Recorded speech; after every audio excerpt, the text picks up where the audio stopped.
Or so ago, in response to what was a challenging week in our nation's history. And sometimes there's no words to say. I put a few words together because that's what I do, but it's metaphor, it's simile, it's alliteration, it's hitting things sideways. And this may or may not speak to you. I have a hunch it might. I have a hunch that this may be an expression that we all have. Gospel music comes from some challenging roots. The old, what were called the Negro spirituals, the slave songs in the fields. And somehow in that bleak, oppressed, estranged circumstance, they found joy and indomitable spirit and love beyond measure.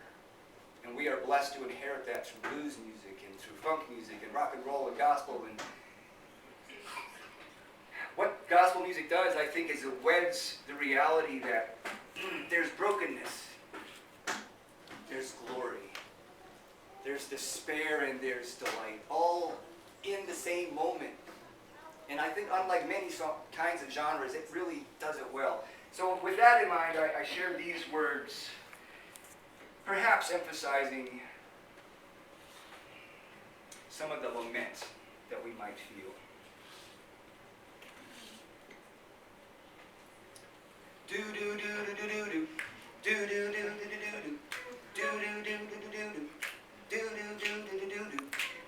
David and Freddie knew.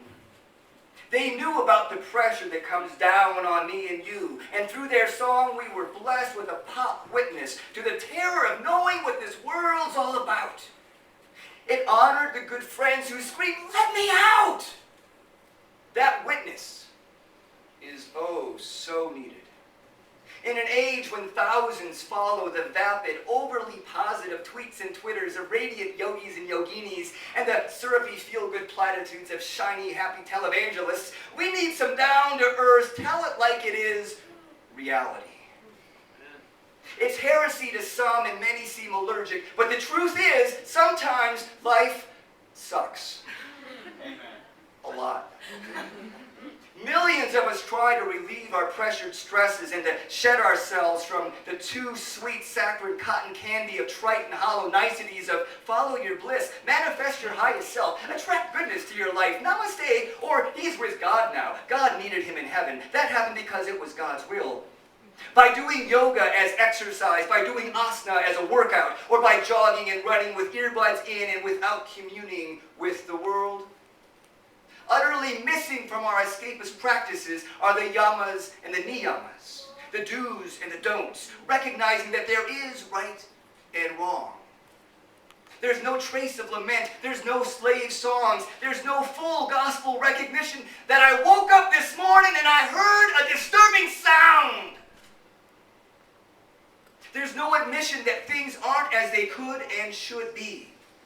And we fool ourselves with a maya of false peace and contentment. Telling someone whose life savings were wiped out by a Wall Street banker's capricious whim, or telling uprooted Chechen children that their new life in America is going to be hunky-dory and to always look on the bright side of life, misses their need for someone to say, "Wow, man, what a crock. That sucks. I'm so sorry."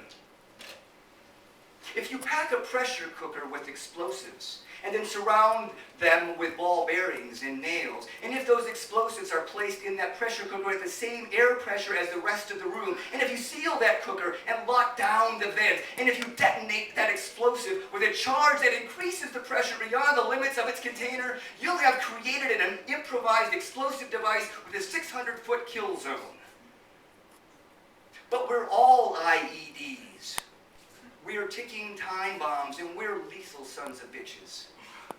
It's not that we're evil.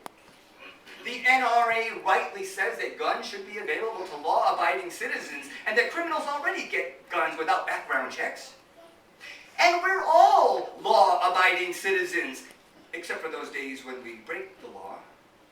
And we're all mentally sound, except for the times when the one out of every 4 of us experiences a mental illness in our lifetimes. There's only so much pressure that we can take. Did you know that the same chemicals that blew up that fertilizer plant in West Texas are found naturally occurring in our bodies. In high enough levels, they can blow up a Murrah federal building. But ammonium nitrate is a hydrochloral salt that our bodies can use as an expectorant to help us to cough up and as a diuretic to help us flush out our pipes. If allowed to build at high enough levels, these compounds are deadly explosive. But if they're stored in containers of love and not allowed to build to such high levels, they can stimulate growth in most every sort of plant.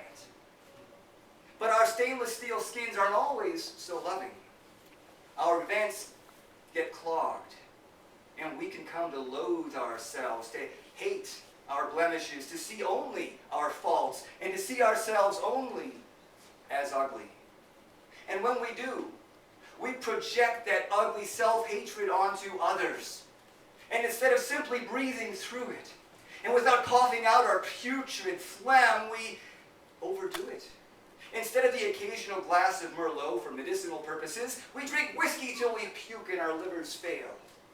Instead of appropriately taking stock and naming and owning our faults and foibles and giving them space to breathe and spur us on to evolve and integrate, we ingest and dwell on them so much that we bloat and become constipated with the curdled crap of contempt and the stagnant stench of shame. Without intervention, without venting our pots, the pressures build to volatile points of no return, where we not only self-sabotage, but take others down with us. We become Ted Haggards, whose fake facades collapse and our inner demons are released and writ large to wreak havoc upon the earth. Pressure cookers, let's vent. Let's exercise and exorcise our hang-ups and our failings with a friend or lover, with the someones who accept us just as we are, warts and all, and always will. Let's talk about our hate. Let's share about our rage. Let's use the full mother effing palette of colorful words and use enough of them to make Picasso blush. Let us rage. Let us rage. Let us mother effing rage in generous, measured doses. Let's occasionally safe-sex ourselves so that select knowing smiles become treasured parts of our memories, instead of being remembered in the newspapers for having been caught trading drugs for sex and bringing down an entire megachurch empire that was built on impossible standards of sanctimonious saintliness propped up on precarious pedestals that tend to crash and go boom. Let's take a few moments to relish in the Girl Scout snickerdoodle cookies of self-reproach. Let us have a few not-so-guilty indiscretions where we go ahead and compare our aging, imperfect bodies to the photoshopped illusions of beauty in Vogue and Cosmo. Let's engage in the occasional pity party and remember how our parents withheld their love and approval and how they failed to teach us the good boundaries that we needed in order to feel safe and to thrive. No, not to dwell in these places, but to admit them and vent them and graciously allow others to do the same. Because if we don't gaze into Nietzsche's abyss, we'll never know and embrace our Jungian shadows, and we'll become Frankenstein's monsters who cause villagers to mob with pitchforks and torches with dang good reason.